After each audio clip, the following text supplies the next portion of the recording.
சிறப்புமிக்க இந்த நிகழ்ச்சியினுடைய தலைவர் அன்புக்குரிய தம்பி ஒரு ஆற்றல் மிகு ஒன்றிய கழக செயலாளர் கோபால் அவர்களே,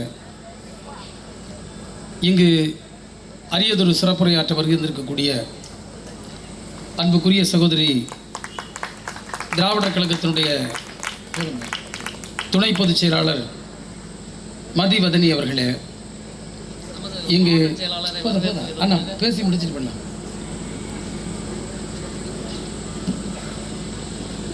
அதுபோன்று முன்னிலை வைத்துக் கொண்டிருக்கக்கூடிய அன்புக்குரிய அண்ணன் பாலூர் தேவா அவர்கள், அன்புக்குரிய லீலா அவர்கள், அன்புக்குரிய தங்கத்துறை, எஸ்எம் கான், தம்பி ஜபஜான், தம்பி சத்யராஜ், மனோஜ், சரளா கோபால், ஷீலா சத்யராஜ் உள்ளிட்ட அன்புக்குரிய சகோதரர்களே, வரவேற்று அமர்ந்திருக்கும் அண்ணன் துரைராஜ் அவர்களே, இங்கு மேடையில் அமர்ந்திருக்கக்கூடிய மாவட்ட கழகத்தினுடைய அவைத்தலைவர் அண்ணன் மரிய சசிகுமார் அவர்கள், துணை செயலாளர் அன்புக்குரிய தம்பி ராஜ் அவர்கள், நம்முடைய முன்னாள் சட்டமன்ற உறுப்பினரும் மாவட்ட கழக துணை செயலாளர் டாக்டர் புஷ்பல்லா ஆல்மன் அவர்கள், தம்பி ததேவி பிரேம்குமார் அவர்கள், அப்புக்குட்டன் அவர்கள், நம்முடைய கோமதி மணி அவர்கள், அன்புக்குரிய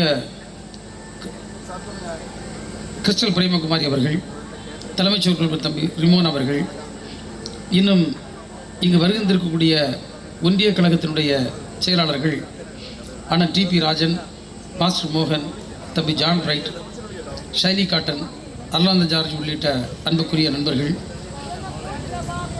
பல்வேறு அணிகளிலிருந்து அமைப்பாளர்கள் வந்திருக்கின்றார்கள். அன்புக்குரிய தம்பி ஜெகநாதன் அவர்கள், வின்சர் அவர்கள், சிபித் அவர்கள், விஜயராணி, வீரவர்கீஸ் உள்ளிட்ட நண்பர்கள், இன்னும் நான் பெயர் சொன்னால் சொல்லிக்கொண்டே செல்ல வேண்டும். தலைமை கழகத்தினுடைய ஆற்றல் மிகு பேச்சாளர் அண்ணன் என்ஆர் மணி, தலைமை கழகத்தினுடைய இளம் பேச்சாளர் ஹரிணி உட்பட்ட பேச்சாளர்கள், வருகை இருந்து திரளாய் சிறப்பித்துக் கொண்டிருக்கூடிய கழகத்தின் பல்வேறு நிலைகளில் பொறுப்பை ஏற்றிருக்கக்கூடிய நண்பர்கள், சகோதர சகோதரிகள் அத்தனை பேருக்குடைய முதற்கண் வணக்கத்தினை தெரிவித்துக் கொள்கின்றேன். அன்புக்குரிய தம்பி கோபால் அவர்கள் ஒரு சிறப்பாக ஒரு பொதுக்கூட்டத்தினை நடத்த வேண்டும் என்று அவர் விருப்பப்பட்டு அதை எங்கு நடத்தலாம் என்று ஆலோசித்து கடைசியாக இந்த பகுதியை தேர்வு செய்து இந்த கூட்டம் சிறப்பாக நடைபெற்றுக் கொண்டிருக்கிறது. இந்த கூட்டத்தில் யாரை பேச வைக்கலாம் என்ற கேள்வி எழுந்த நேரத்தில் தான் பல்வேறு தலைவர்களை பற்றி, பேச்சாளர்களை பற்றி ஆலோசித்து அதிலும் நாம் கொண்டிருக்கக்கூடிய கொள்கையை, நாம் தாங்கி நிற்கக்கூடிய தத்துவங்களை அழகாக தன்னுடைய பாணியிலே சாதாரண மக்கள் புரிகின்ற விதத்தில் எடுத்து சொல்லுகின்ற அன்புக்குரிய தங்கை மதிவதனி அவர்களை அழைத்து நடத்தினால் சரியாக இருக்கும் என்று கூறி இந்த நிகழ்ச்சிக்கு ஏற்பாடு செய்யப்பட்டிருக்கிறது. பேரறிஞர் அண்ணா அவர்கள் குறிப்பிடுவார், திராவிட முன்னேற்றக் கழகத்தின் பொதுக்கூட்டங்கள் என்பது மாலை நேர பல்கலைக்கழகங்கள் என்று. அன்புக்குரிய தோழர்களே, இங்கு வருகை தந்திருக்கக்கூடிய ஒவ்வொருவரும் இந்த தேசத்தின் நலன் கருதி, நம்முடைய எதிர்காலத்தினுடைய நலனை கருதி நீங்கள் இன்னும் கொஞ்ச நேரம் உங்கள் செவிமடுத்து யாரும் எழுப்பி செல்லாமல் இந்த கூட்டத்தின் நிகழ்ச்சிகளை கேட்க வேண்டும் என்று அன்போடு கேட்டுக்கொள்கிறேன். ஏனென்றால் இன்றைக்கு இருக்கக்கூடிய கால சூழ்நிலை, இன்றைக்கு இருக்கக்கூடிய அரசியல், இன்று இருக்கக்கூடிய சமூக நிகழ்வுகள், இவற்றையெல்லாம் நான் பார்க்கின்ற நேரத்தில் எதிர்காலத்தை குறித்த நம்பிக்கை ஒரு பக்கம் இருந்தாலும் ஒரு பெரிய அச்சுறுத்தலும் இன்றைக்கு எல்லோர் மத்தியிலும் இருந்து கொண்டிருக்கிறது. இந்த தேசம் எங்கு சென்று கொண்டிருக்கிறது என்கின்ற கேள்வியை நாம் ஒவ்வொரு காரணிகளாக வைத்து பார்த்தோம் என்று சொன்னால், உலகம் இன்றைக்கு பல்வேறு வளர்ச்சி பாதையில் சென்று கொண்டிருக்கிறது.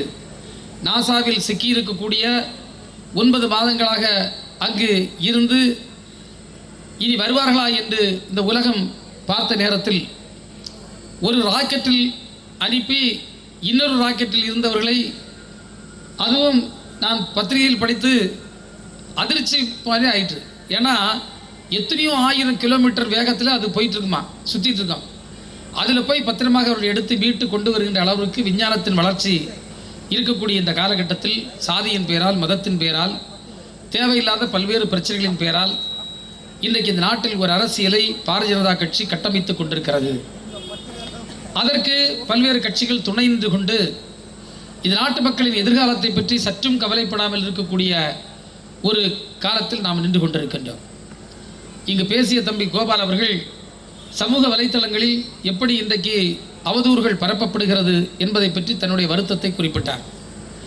நாங்கள் வாகனத்தில் வந்து கொண்டிருக்கக்கூடிய நேரத்தில் அன்புக்குரிய தங்கை மதிவதனி அவர்கள் அண்மையிலே அவர் தொடர்ந்து இன்றைக்கு இருக்கக்கூடிய சர்வாதிகார மோடி ஆட்சிக்கு எதிராக, பாசிச கொள்கைகளுக்கு எதிராக தன்னுடைய கருத்தியலை ஒரு தெளிவான நிலைப்பாட்டோடு அவர் பிரச்சாரம் செய்து வருகின்ற காரணத்தினால் அவர் மீது ஏற்பட்ட வக்கிரத்தில், விரக்தியில் இன்றைக்கு பலர் அவரை தொடர்ந்து தாக்குதல் நடத்துவதை பற்றி வருத்தப்பட்டு பேசிக் கொண்டிருந்தார். அரசியலில் நான் பார்த்ததெல்லாம் காய்க்கின்ற மாங்காயை மாமரத்திற்கு கல்லறை உண்டு என்று சொல்லுவார்கள். அதுபோன்று யார் சிறப்பாக செயல்படுகிறார்களோ அவர்கள் மீது கல்லறை படுவது என்பது சாதாரண ஒன்று. ஆங்கிலத்திலே ஒரு வார்த்தை சொல்லுவார்கள், ஹாஸ்டி ஜெனரலைசேஷன் என்று. பொதுவாக சொல்லுவது, பொதுவாக அதை பற்றி யாரும் யோசிக்க மாட்டாங்க. பொதுப்படையாகவே ஒரு அரசியல்வாதியாக இப்படி தான் இருப்பான், இது இப்படியா இப்படி தான் இருப்பான்னு சொல்லுவான். அதுக்கு நமக்கு பதிலே நம்மகிட்ட இல்லை. சமூக வலைதளங்களை பொறுத்தவரையில் இன்றைக்கி பாரதிய ஜனதா கட்சி போன்ற நச்சு பாம்புகள் கையில் எடுக்கக்கூடிய ஒரு மிகப்பெரிய ஆயுதம். அந்த ஆயுதம் அது இன்றைக்கு சமூகத்தில் பல நன்மைகளுக்கு பயன்படுத்தப்பட்டாலும் இப்படிப்பட்ட பல்வேறு வன்மங்களை பரப்புகின்ற ஒரு ஆயுதமாக இன்றைக்கு பயன்படுத்தப்படுகிறது. நம்முடைய தோழர்கள் பலர் அதில் வருகின்ற செய்திகளை பார்த்து நாம் கடந்து போகின்றோம். சிலர் அந்த செய்திகளை நம்புகின்றார்கள், சிலர் அந்த செய்திகளை வன்மத்தோடு பரப்புகின்றார்கள். ஆனால் ஒன்றை நான் உங்களிடம் கூறுகின்றேன், இது ஒரு சவாலான ஒரு காலகட்டம்தான்.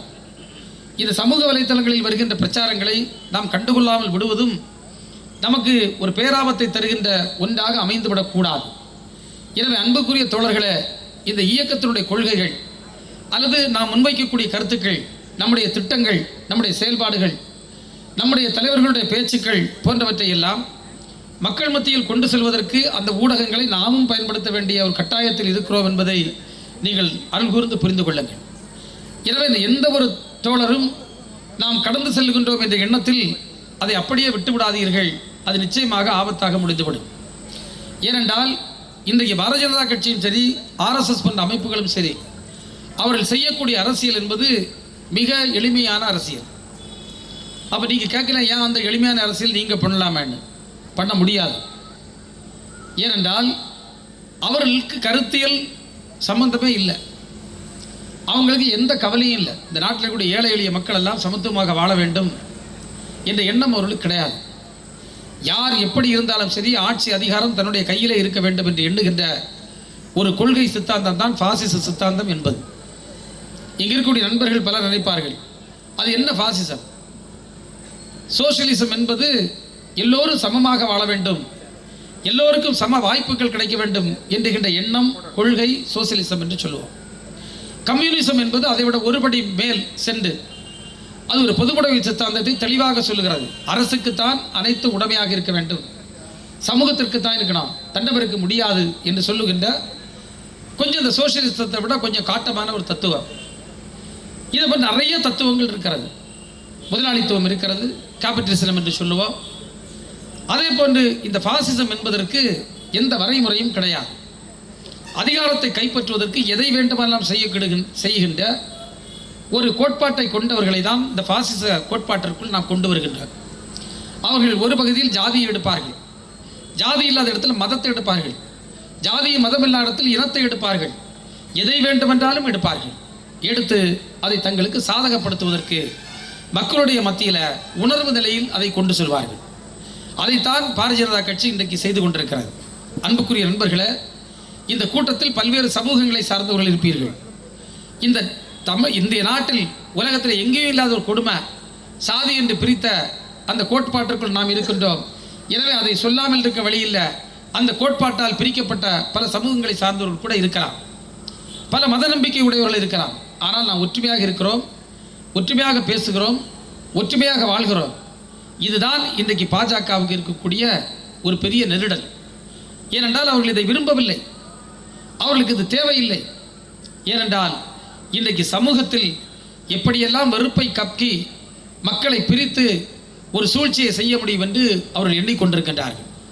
தேர்தல் காலகட்டத்தில் நான் ஒரு நாள் பயணத்தின் போது ஒரு பாஜகவினுடைய தலைவரோடு பேசி கொண்டிருந்தேன். அவருடைய பெயரை நான் சொல்ல விரும்பவில்லை. அவர் மிக உயர்ந்த பொறுப்பில் இருக்கக்கூடிய ஒருவர். அவர்கிட்ட பேசி கொண்டிருக்க போது அவரிடத்தில் கேட்டார், எப்படி உங்கள் கன்னியாகுமரி டிஸ்ட்ரிக்டில் எங்களால் ஜெயிக்க முடியலைன்னு கேட்டார். நான் சொன்னேன், இது ஒரு ரொம்ப சிம்பிள் விஷயம் தான், ரொம்ப பெரிய காம்ப்ளிகேட்டட் ஒன்றும் கிடையாது. நாங்கள் எல்லோரையும் அரவணைத்து செல்கின்ற ஒரு அரசியலை கட்டமைக்கின்றோம். நீங்கள் பிரிக்கக்கூடிய அரசியலை கட்டமைக்கிறீர்கள். அதை மக்கள் ஏற்றுக்கொள்ளவில்லை.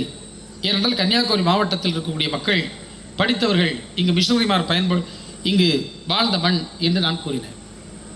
அவர் சொன்னார், உண்மைதான், நாங்களும் இந்த முறை இந்திய அளவில் எங்கேயும் மதத்தை கையில் எடுக்க வேண்டாம், பிரிவினை அரசியல் பேச வேண்டாம் என்று தான் இருந்தோம்.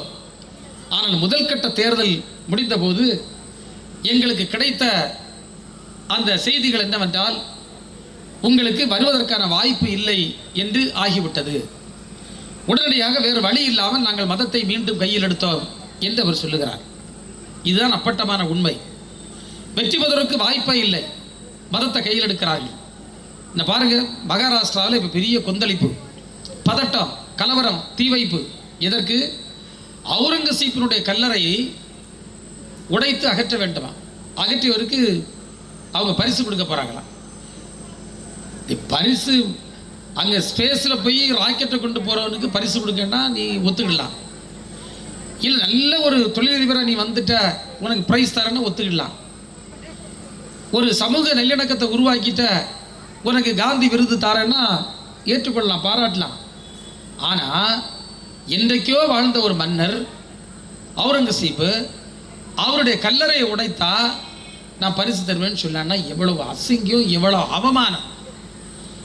இந்த நாட்டை பற்றி, இந்த நாட்டில் இருக்கக்கூடிய அரசியலை பற்றி வெளிநாட்டவர்கள் என்ன மதிப்பீடு செய்வார்கள் அதை எண்ணி பாருங்கள். அதை அங்கே இருக்கக்கூடிய முதலமைச்சர் ஃபட்னாவிஸ் என்று சொல்லுகின்ற மனிதன் நல்லவர் போன்று ஒரு தோற்றத்தை, பிம்பத்தை ஏற்படுத்தக்கூடிய ஒருவர். பிஜேபியில் இருக்கக்கூடிய சாஃப்ட் பெடலிங் பர்சன் சொல்லுவாங்க.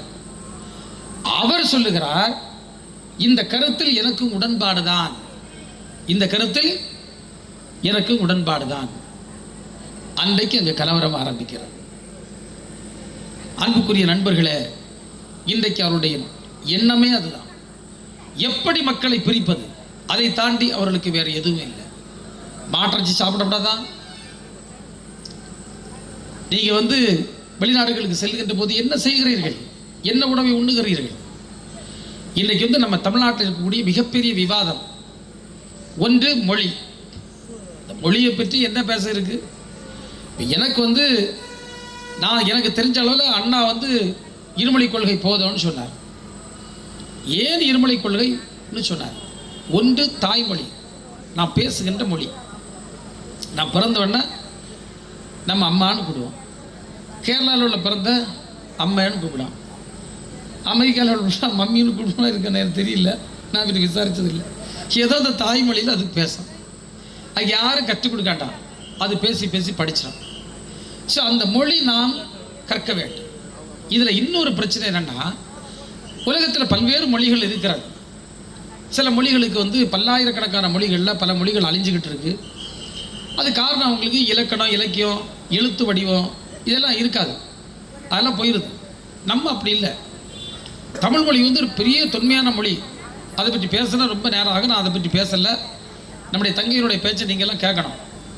அப்போது எல்லா தகுதிகளும் உள்ள மொழி. ஒரு மொழி செம்மொழி அந்தஸ்து பெற வேண்டும் என்றால் அதற்கு சில தகுதிகளை சொல்லியிருக்கிறது. அது விரிவான பேச்சு நான் பேசலை. அந்த தகுதிகள் இருக்கக்கூடிய மொழியை நாம் கொண்டிருக்கின்றோம். இந்த மொழிக்கு இலக்கிய இலக்கண வளம் இருக்கிறது. இதில் இருக்கக்கூடிய அற்புதமான இலக்கியங்கள், அதில் தலையாயது திருக்குறள். இன்றைக்கு ஆன்மீகவாதிகளுக்கு திருமந்திரம். அந்த சித்தர் காலம் தொட்டு இந்த மொழி எல்லா துறையிலும், மருத்துவம், கலை, இலக்கியம் எல்லாத்திலையும் வளமிக்க ஒரு மொழி ஆகிறது. எனவே இந்த மொழியை நான் விட்டு கொடுக்க வேண்டிய தேவை எனக்கு இல்லை. ரெண்டாவது பார்த்தீங்கன்னா, நம்ம இன்றைக்கு வளர்ந்து வரக்கூடிய விஞ்ஞான உலகம் ஒரு மொழியை அந்த விஞ்ஞானத்திற்கான மொழியாக ஏற்றுக்கொண்டிருக்கிறது. அது எந்த மொழி என்றால் ஆங்கில மொழி. நீங்கள் உலகத்தில் எந்த பகுதியில் போனாலும் இன்றைக்கு இருக்கக்கூடிய அறிவியல் மேம்பாட்டின் அடிப்படையில் புதிய கண்டுபிடிப்புகளுக்கு அல்லது புதிய தொழில்நுட்பங்களுக்கு பயன்படுத்தக்கூடிய மொழி ஆங்கில மொழி. அது ஒரு ஆங்கிலத்தில் ஒயிட் காலர் ஜாப் என்று சொல்லுவோம். ஒரு நல்ல வேலையை பெறுவதற்கு அது பயன்படுகிறது, உயர்கல்வியை படிப்பதற்கு பயன்படுகிறது, ஒரு ஆராய்ச்சி செய்வதற்கு பயன்படுகிறது. எனவே நம்முடைய வாழ்க்கையை மெருகூட்டிக் கொள்வதற்கு, உயர்த்தி கொள்வதற்கு, உலகத்தின் பல்வேறு நாட்டு மக்களோடு பேசிக்கொள்வதற்கு நமக்கு ஒரு மொழி தேவைப்படுகிறது. அந்த மொழி ஆங்கில மொழி. நான் கேட்குறேன், நான் ஹிந்தி மொழியை படித்தாச்சு, நான் சவுதி அரேபியாவில் போய் ஹிந்தியில் பேச முடியுமா? அமெரிக்காவில் போய் இந்தியாவில் பேச முடியுமா? லண்டனில் போய் பேச முடியுமா? எங்கே போய் பேச முடியும்? எங்கேயுமே பேச முடியாது. எனவே தான் அந்த பிரச்சனைக்குள்ளே எங்களை இழுக்காதீங்க, எங்கள் தாய்மொழி வளமான மொழி, இந்த மொழி எங்களுக்கு போதும். இது போக நான் இடக்கிற ஒரு பதிவு கூட போட்டிருந்தேன். நீங்கள் பார்த்தீங்கன்னா இப்போ கன்னியாகுமரிக்காரனுக்கும் திருநெல்வேலி செங்கோட்டை பகுதி தென்காசிக்காரனுக்கும் பொள்ளாச்சி சைடு போனீங்கன்னா அவன் மலையாளம் தெரியும். மலையாளத்தில் அவங்க பேசினா புரிஞ்சுக்கணும் குறைந்தபட்சம், பதில் சொல்லலை. இதை நீங்கள் பார்த்தீங்கன்னா நம்முடைய வேலூர் பக்கம் தாண்டி அந்த பக்கம் போனால் எல்லாருக்கும் தெலுங்கு தெரியும். ஏன்னா ரோட்டுக்கு அந்த பக்கம் தெலுங்கு இருக்கும், நம்மளை மாதிரி அது தெலுங்கு தெலுங்கு பேசுவாங்க. இந்த பக்கம் வந்தீங்கன்னா கன்னடம் தெரியும். ஸோ அது அவங்களுடைய தாராக படிச்சுடுவாங்க தேவைக்கு. ஆனால் ஒரு மொழியை கொண்டு இதனை கற்க வேண்டும் என்று சொல்லுகின்ற அந்த அகந்தை இருக்கிறதே, அந்த அகந்தையைத்தான் நாங்கள் திணிப்பு என்று சொல்லுகிறோம். அந்த மொழி எந்த விதத்திலும் எங்கள் மொழியை விட சிறந்த மொழி அல்ல. இனி இரண்டாவது பிரச்சனையை பார்த்தீங்கன்னா டீலிமிட்டேஷன். இன்றைக்கு கூட நம்முடைய மாண்பு முதல்வர் அவர்கள் ஒரு கூட்டத்தை அற்புதமாக நடத்தி இருக்கிறார். இந்த கூட்டம் ஒரு திருப்பு முறைக்கான கூட்டம் என்று நான் கருதுகின்றேன். ஏனென்றால் இந்தியாவுடைய அரசியலுக்கான அந்த சுழி என்பது அது பொதுவே டெல்லியிலிருந்தோ வட நாடுகளிலிருந்து உருவாகும். ஆனால் இந்த முறை அது தமிழ்நாட்டிலிருந்து அது உருகுது. எப்பி சென்டர்னு சொல்லுவோம் ஆங்கிலத்தில். பெரிய புயல்லாம் அந்த எப்பி சென்டர் எங்கன்னு பார்ப்போம். ஒரு பெரிய அரசியல் சூறாவளிக்கான ஒரு எப்பி சென்டர் இன்றைக்கு சென்னையில் உருவாகி இருக்கிறது. காரணம், இந்த தேசத்தில் இருக்கக்கூடிய பல தலைவர்களுக்கு இந்த தேசத்தின் முன்னால் இருக்கக்கூடிய அச்சுறுத்தல்களை எண்ணி பார்க்கக்கூடிய ஒரு நிலைமைக்கு இன்றைக்கு வந்திருக்கிறது. அதை நம்முடைய தலைவர் அவர்கள், நம்முடைய இயக்கம் இன்றைக்கு உருவாக்கி இருக்கிறது. அதை எல்லோரும் வியந்து பாராட்ட வேண்டும். அது என்ன கூட்டம், எதுக்கு போகிறாங்க? நீங்கள் மாநிலங்களுக்கு மக்கள் தொகை அடிப்படையில் நாடாளுமன்ற உறுப்பினர்களை தருகின்ற ஒரு சூழல் இந்த நாட்டிற்கு ஏற்பட்டது. அதன் அடிப்படையில் தந்துட்டாங்க, நம்ம ஏற்றுக்கிட்டோம். அதுவே தவறு என்னை பொறுத்தவரையில். ஏனென்றால் மணிப்பூருக்கு ஒரு 20 எம்எல்ஏ எம்பி இருந்திருந்தா இன்னைக்கு மணிப்பூர் மக்களை இப்படி இந்த தேசம் கைவிட்டு இருக்காது. 2 வருஷமா அழுதுட்டு இருக்காங்க. பிரதமர் அவர்களே வாருங்கள், நாங்கள் அனுபவிக்கக்கூடிய கொடுமையை பாருங்கள். இவ்வளவுதான் அவன் கேட்க, வேற ஒன்றும் இல்லை. நம்ம ஊரில் தம்பி என் ஊருக்கு வரமாட்டியா, ஓட்டுக்கு தான் வருவியான்னு கேட்பான். நம்ம ஓடோடி போயிடுவோம். இல்லை, அந்த கேள்வி வரணும். ஒரு தேசத்தின் பிரதமரை பார்த்து பற்றியிருக்கின்ற ஒரு மாநிலத்தில் பாதிக்கப்பட்ட மக்கள் ஒரே ஒரு கேள்வியை கேட்கிறார்கள், ஏன் எங்களை நீங்கள் பார்க்க மாட்டீர்களா என்று.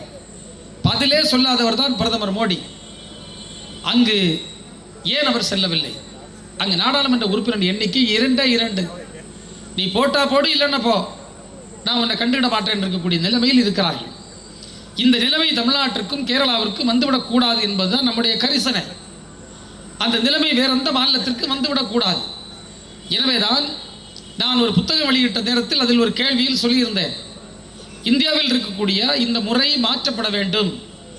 எல்லா மாநிலங்களுக்கும் ஓரளவிற்கு சரிசமமாக நாடாளுமன்ற உறுப்பினர்களின் எண்ணிக்கை இருக்க வேண்டும். அதற்கேற்றவாறு நாம் சட்டங்களை கொண்டு வர வேண்டும் என்ற கோரிக்கை நீண்ட நாளாகவே இருந்து கொண்டிருக்கிறது. இதை மாற்றிவிட்டு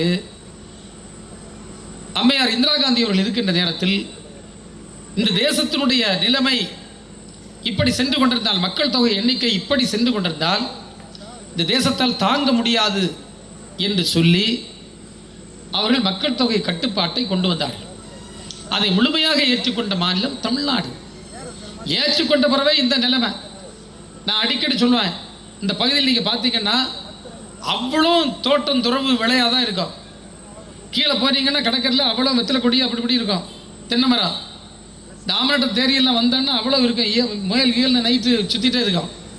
இப்போ எல்லாமே போச்சு. ஏன்னா மக்கள் தொகை பெருக்கத்தின் காரணத்தினால் வீடுகள் வந்து இது எங்கே போய் முடியும்னு தெரியாது. இவ்வளவு கட்டுப்படுத்தின பிறகு எந்த கட்டுப்பாடும் இல்லாமல் மக்கள் தொகை பெருக்கத்தை தீவிரமாக முன்னின்று செய்யக்கூடிய வட இந்திய மாநிலங்கள் இவங்க நல்லவர்களாக இருந்திருந்தா மக்கள் தொகையை கட்டுப்படுத்திய தமிழ்நாட்டிற்கு கூட 2 எம்பி வச்சுக்கடான்னு சொல்லியிருக்கணும். அப்போ தானே மற்ற மாநிலத்துக்காரன் பார்ப்பான், பார்த்தியாடா மக்கள் தொகையை கட்டுப்படுத்தினால் தமிழ்நாட்டுக்கு 2 எம்பி கூட கிடச்சிருக்கு, நம்மவும் கட்டுப்படுத்தோன்னு நினைப்பான்.